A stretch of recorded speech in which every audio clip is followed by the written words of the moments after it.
Bonjour, dans cette partie je vais donc parler de l'estimation ponctuelle et l'estimation par intervalle de confiance. Je vais donc créer la différence entre l'estimation ponctuelle. Alors lorsqu'on nous demande de donner l'estimation ponctuelle, on peut donner l'estimation ponctuelle soit de la moyenne,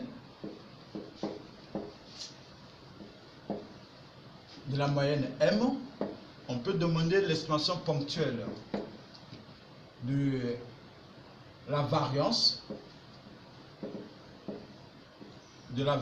sigma carré. On peut aussi demander l'estimation ponctuelle d'une proportion.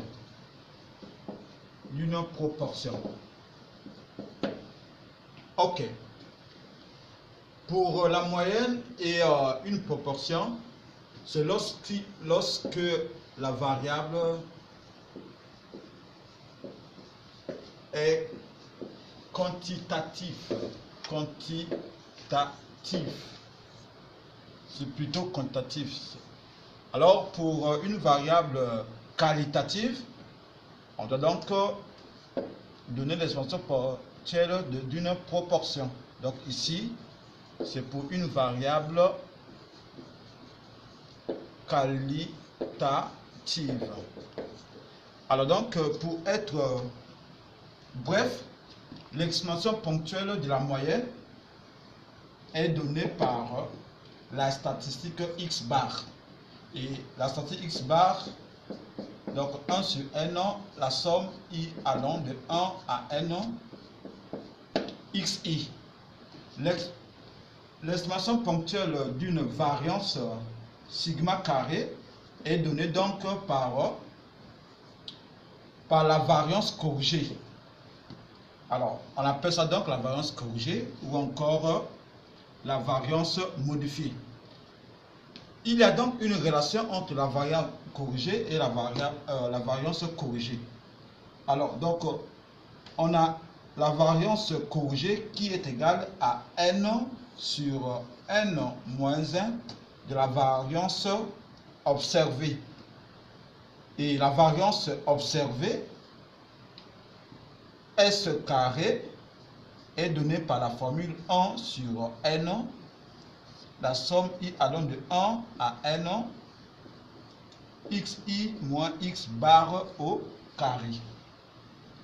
Il nous reste donc à donner l'estimation ponctuelle d'une proportion. Alors, pour une proportion,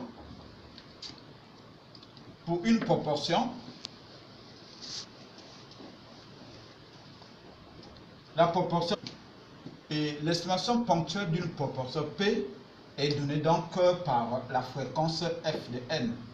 F de n est égal, ça peut être égal à n1 sur n comme ça. Alors donc, on peut recapituler.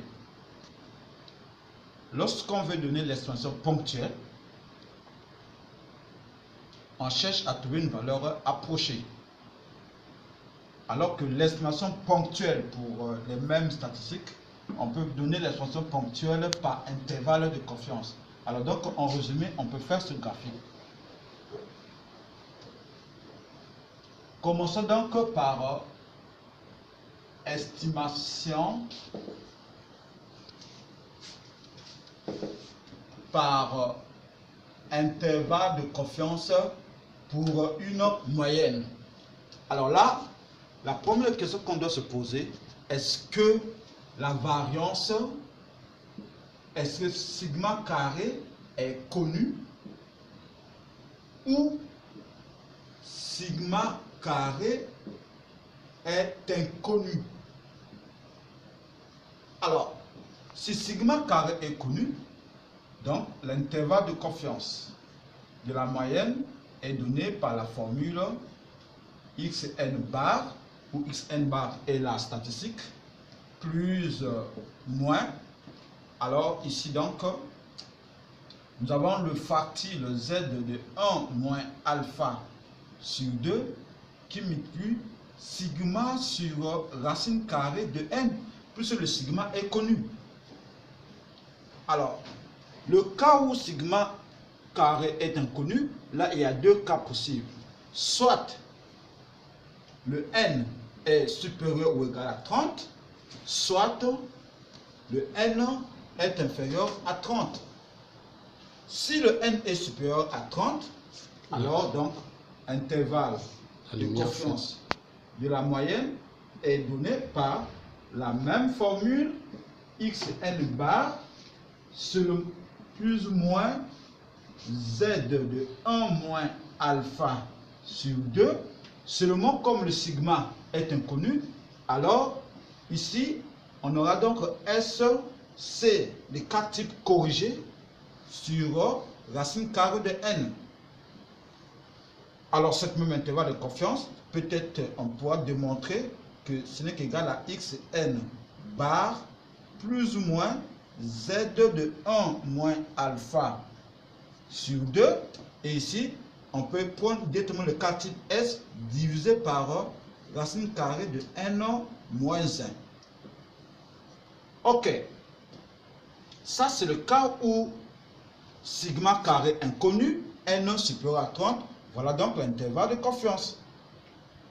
Mais sigma carré inconnu, n strictement inférieur à 30, cette fois-ci, la formule qu'on doit utiliser ici pour donner l'intervalle de confiance de m, ça sera donc IC de m serait égal à quoi? On a donc la statistique xn bar plus ou moins. Alors, au lieu de z de 1 moins alpha sur 2, ça sera maintenant t de n moins 1 moins alpha sur 2 multiplié par SC divisé par racine carrée de n. Alors donc cette quantité s'associe avec la table de student où n moins 1 ici est le degré de liberté. Voilà donc je venais donc de parler de l'estimation ponctuelle et l'estimation par intervalle de confiance.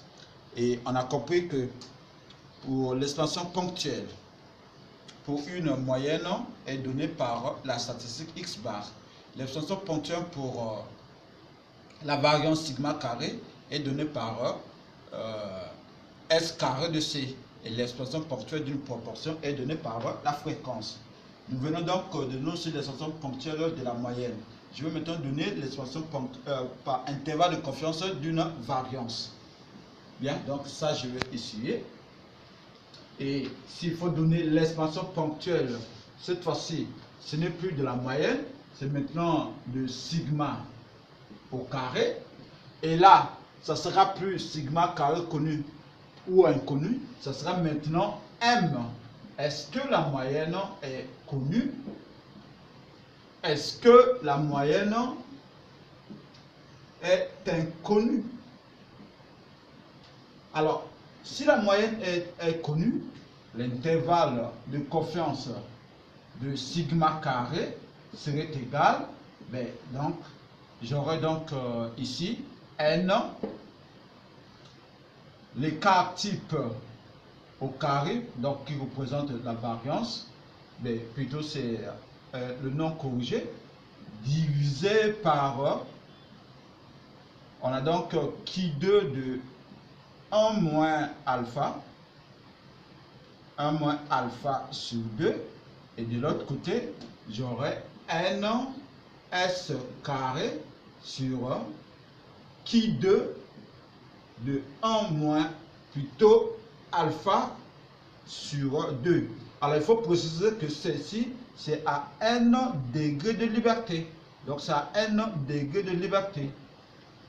Par contre, lorsque le m n'est pas connu, l'intervalle de confiance de sigma carré, c'est la même chose, mais on préfère écrire ici n moins 1 et prendre le s corrigé sur, et ici j'aurai donc le qui 2 1 moins alpha sur 2, cette fois-ci à n moins 1 degré de liberté, n moins 1 s corrigé au carré, et ici j'ai le qui 2 de alpha sur 2, je répète, à n moins 1 degré de liberté. Alors donc, c'est la même chose. La différence se situe ici, c'est à n degré de liberté. Ici, c'est à n moins 1 degré de liberté. Et cette quantité, ça se lie avec la table de Qui2. Alors donc, il reste tout juste estimation par intervalle de confiance d'une proportion. Alors pour une proportion, il n'y a pas plusieurs cas. Nous aurons tout juste l'intervalle de confiance pour une proportion. Donc ici, ça serait égal à f de n plus ou moins, je mettais donc ici z de 1 moins alpha sur 2, et puis j'ai ici racine carrée fn 1 moins f de n sur n. Et ici, il y a une question qu'on aime le plus souvent poser, c'est de démontrer que n, lorsque la largeur de l'intervalle est connue, il faut démontrer que n est égal à 4 f de n 1 moins f n sur L carré z de 1 moins alpha sur 2 de tout au carré. Alors donc à la prochaine vidéo, je vais essayer de démontrer cela. Merci. Arrêtez donc.